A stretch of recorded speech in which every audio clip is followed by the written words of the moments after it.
structuralism. Okay, wondering what these are? And you can say it's an oval shape. You can't exactly pinpoint what these are, I suppose. An egg, obviously. So structuralists basically would try to understand the precise nature of the chicken. Like, we got a sense of what the picture is about when you saw the next picture of the chicken. You understood that, okay, this is an egg in that context. Okay, so if you talk about chicken and an egg, they would try to understand the precise nature of the chicken. How? Okay, they would say that it's an egg because it came out of a chicken. An egg comes out of a hen and not a cock. What is it? You understand this question because you know English, the largest structure or system here. You can break it down into words and then letters, examine the parts it's made out of, see how these parts fit together, and thereby understand how all other sentences in English are assembled. Okay, that's a bit far-fetched, but still, if you look at so much of sentences, you understand its parts, how it fits together, and you understand the deeper structure, English. So when you do this to a poem, a photograph, novel, and identify the deep structure and understand the essential thing that makes it that thing, that's structuralist approach. So they are interested in identifying and analyzing the structures that underlie all cultural phenomena and not just literature. So we will not be dealing with the major theorists. It will be a brief overview so that you get a sense of what it is. 1920s to present. Okay. It emerges from theories of language and literature. It looks for underlying elements in culture and literature, and general conclusions are drawn from these. They say that all elements of human culture must be understood in terms of their relationship to a larger overarching system or structure. We'll get to this in a while. Everything that humans do, think, whatever they think, perceive, feel, everything can be uncovered.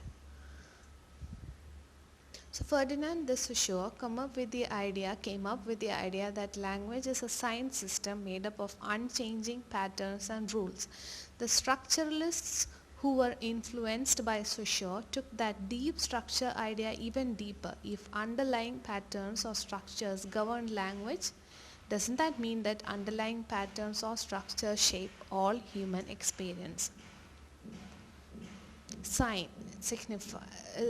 It's a combined form, it's a combination of signified and signifier.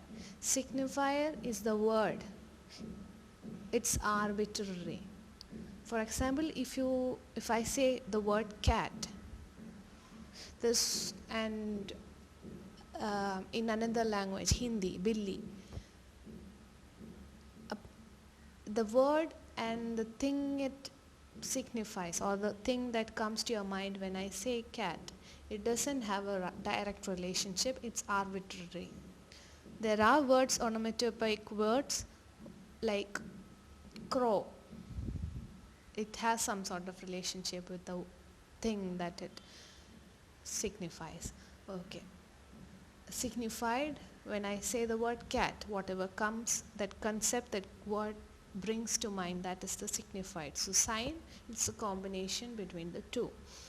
So Saussure says that meaning is created through binary oppositions. Let's look at the binary opposites, day and night. Day wouldn't be there, or the concept of day. Okay, you understand what's day because it's not night. And when you you understand the concept night because it's different from day. There's no light. So through these differences, you understand a term or a word or a concept. A cat is a cat because it is not a dog. An animal, a human.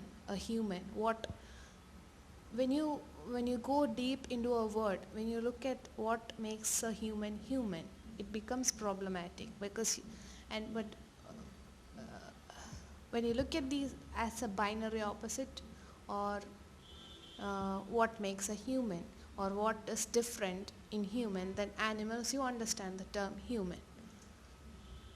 Look at this dress. Is it just a white dress? Is it a wedding dress? So this is the language of culture or fashion. If I am wearing this, I would be signaling to everyone that I am getting married. I wouldn't be wearing this to a beach with a flip-flop because that's just not it. It's part of the culture. If I wear this, people might frown upon me, or they wouldn't understand it. Because to understand what it is, you have to look at it in the context or inside a deep structure of the culture that I represent. Key principles: language structures our perception of the world. As opposed to the popular belief, I would say that our language actually creates the world. If you take the example, it's a sensitive issue, but still, if you take the example of a terrorist, you would call them, or I would call a person who attacks my nation terrorist. But when you look at from the point of view, or when you are yourself a terrorist, you would see that you are fighting for your own cause. You wouldn't call yourself terrorist. Language is understandable as a system of signs. We have already looked at it.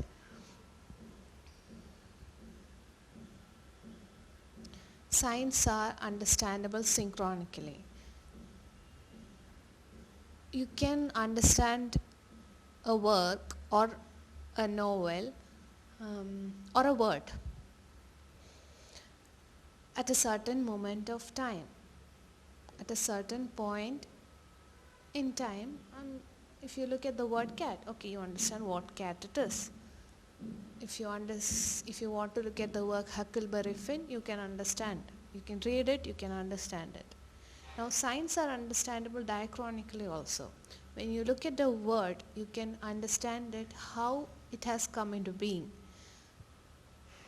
There are words which had different meaning in a certain point of time in history, and now it has a different meaning. For example, the word selfie. You wouldn't expect this word to be in use perhaps 100 years ago. Okay, you can look at it, a work like in this way also, science.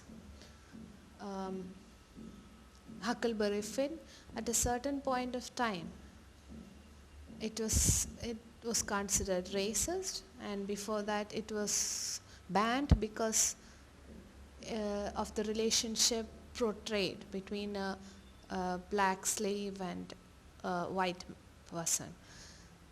And now, so this same work, you can look at it at a certain point of time, and also you can look at it how it has evolved, or how it was looked upon, not evolved, how it is looked upon throughout time. So literature as a manifestation of science systems. So you can view literature just like you see science system as binary opposite. You can look for, in a work, you can look for the fight between good and evil, how the whole work is dealing with the topic good and evil, or life and death, nature, and so you can look at it in the work as a whole, or you can find it these relationship between these themes, patterns, etc. So no sign is fully understandable. As we had discussed before, for example, cat, you can never fully understand it. It has interwoven relationships between lots of words. It's an animal, it's not a dog, it's not a lion, so that way. And also, if you look at a work of literature, you can also a good work of literature, yes, you continue interpreting it and you continue trying to understand it. In literature, so structuralists, they try to discover the structures or rules that govern groups of literary works. When you look at the narrative elements of a novel, for example, the plot, character, conflict, setting, point of view, we are borrowing the structuralist idea that there are certain principles or structures that can be found in all novels.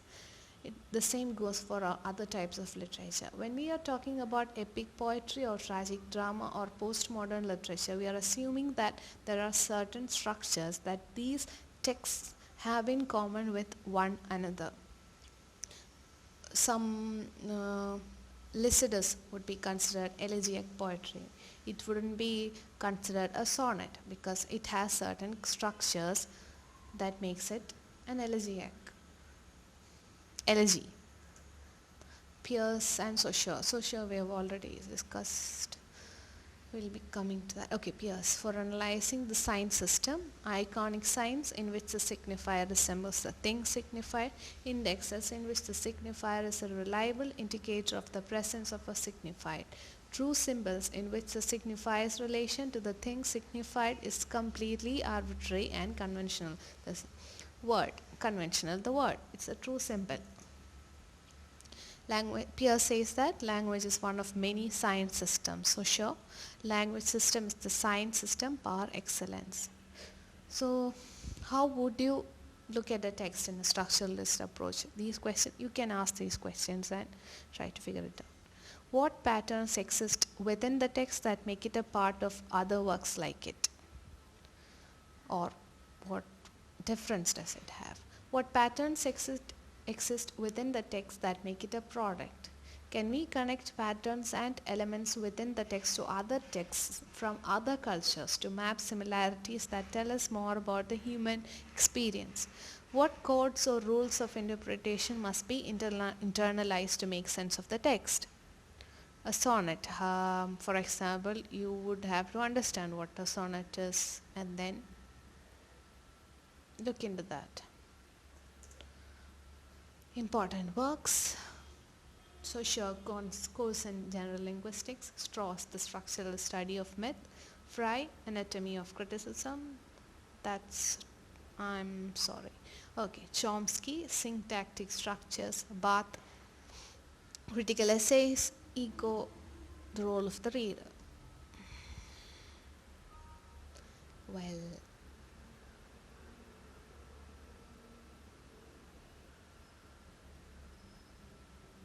that's all for now.